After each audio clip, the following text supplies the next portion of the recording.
그런데 중지금지 명령이 나오지 않는 경우가 있습니다. 기각되는 경우인데요. 첫 번째, 가장 대표적인 경우가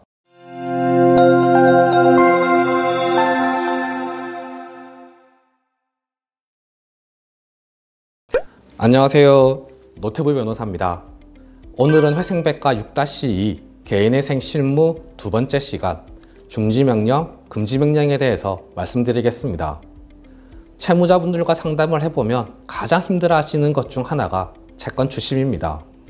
처음에는 문자를 보내고 전화를 하거나 내용증명 등의 서류를 보냅니다. 그리고 지급명령이나 민사소송을 제기하게 되는데요. 채권자는 이렇게 법적인 절차를 거쳐서 판결문을 받으면 강제집행을 할 수 있습니다.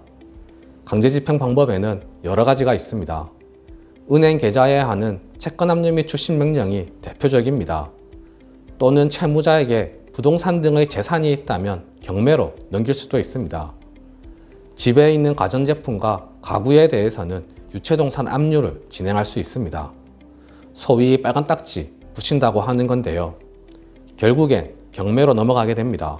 그런데 개인회생이 진행되는 중간에 이렇게 강제집행이 되면 개인회생이 제대로 진행될 수가 없습니다. 채권자 평등의 원칙이라고 있는데요. 채무자가 변제하는 돈은 채권자들이 자신의 채권액에 비례하여 공평하게 나눠 가져야 한다는 원칙입니다. 개인회생 진행 중에 강제집행이 가능하게 되면 강제집행에 성공한 채권자만 더 많은 돈을 받아가게 되는 거죠. 따라서 개인회생을 진행하기 위해서는 강제집행의 진행을 막아야 합니다. 일단 채무자의 재산을 묶어두고 채권자들은 변제 계획에 따라서 공평하게 변제를 받아가야 하는 겁니다. 이러한 이유 때문에 존재하는 제도가 중지명령, 금지명령입니다. 채무자의 입장에서는 정말 유용한 제도입니다.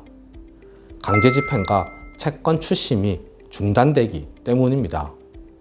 그리고 개인회생에서 정해진 변제금만 법원에 납부하면 법원에서 알아서 채권자들에게 변제금을 나누어 주는 시스템입니다. 중지명령은 진행 중인 강제집행 절차를 중지시키는 겁니다. 금지명령은 장래의 강제집행과 채권 추심을 못하도록 금지시키는 겁니다. 실무에서는 개인회생 신청서를 접수할 때 중지명령, 금지명령 신청서를 동시에 접수합니다.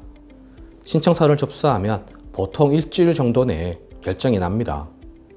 단 금지명령으로 소송행위까지 막을 수는 없습니다. 채권자가 소송을 해서 채권의 금액을 확정하는 것까지는 가능합니다. 이후에 강제집행은 할 수 없다는 겁니다. 또 가압류의 경우에는 중지명령으로 가압류를 해제할 수 없습니다. 변제계획 인가 결정 후에 가압류를 해제하게 됩니다. 금지명령이 내려졌는데도 채권자가 추심을 계속할 경우에는 500만 원 이하의 과태료 부과 대상이 됩니다. 그리고 금지명령 후에 강제집행을 할 경우에는 금지명령 결정문과 송달 증명원을 해당 집행법원에 제출하면 됩니다. 그러면 강제집행은 더 이상 진행되지 않습니다.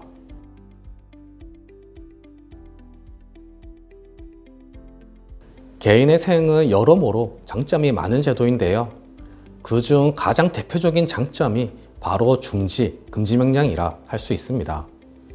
그런데 중지, 금지명령이 나오지 않는 경우가 있습니다. 기각되는 경우인데요. 첫 번째, 가장 대표적인 경우가 개인회생을 재신청한 경우입니다. 과거에 개인회생을 진행하셨다면 중지, 금지명령은 나오지 않을 가능성이 높습니다. 이미 기회를 한번 주었다는 겁니다. 개인회생을 신청하면서 중지, 금지명령을 받은 다음 변제금을 안 내서 절차가 폐지된 후에 다시 개인회생을 신청하면서 중지, 금지명령을 받으려고 한다면 이는 개인회생 및 중지, 금지명령 제도를 악용하는 것이라고 보는 겁니다. 재신청의 경우에는 거의 나오지 않습니다. 두 번째, 1년 이내의 최근 채무가 다액이거나 총 채무액에서 차지하는 비중이 높은 경우입니다. 최근 단기간에 많은 대출을 받고 개인회생을 신청하면 채권자에게 너무 큰 손해가 되는 것인데 중지, 금지명령까지 인정해 줄 수는 없다는 겁니다. 어떤 기준이 정해져 있지는 않습니다. 채무자의 소득이나 채무의 크기, 채무 발생 경위 등을 종합적으로 고려해서 판단됩니다. 세 번째는 개인의 생제도의 남용에 해당한다고 보이는 경우입니다. 대표적으로는 도박 채무입니다. 사행성 게임이나 유흥, 사치 등도 해당합니다. 다만 두 번째, 세 번째 사유를 이유로 중지금지명령이 기각되는 경우는 실무에서는 그리 많지 않습니다. 첫 번째, 재신청의 경우는 종종 있습니다. 이러한 사유가 있어서 중지금지명령이 기각될 경우에는 재신청을 할 수 있습니다. 어떤 오해가 있거나 자료가 부실했던 경우인데요. 실무에서는 재신청을 하는 경우는 거의 없습니다. 현실적인 선택은 개시결정을 빨리 받는 겁니다. 개시결정을 받으면 중지금지명령과 동일한 효력이 있습니다. 서류 처음부터 꼼꼼하게 잘 준비하시고 보정 나오면 빨리 보정하셔야 하겠습니다. 중지금지명령 기각이 예상되는 대표적인 경우가 개인의 생을 재신청하는 경우이니까요. 이러한 분들의 경우는 저희가 미리 말씀드릴 겁니다.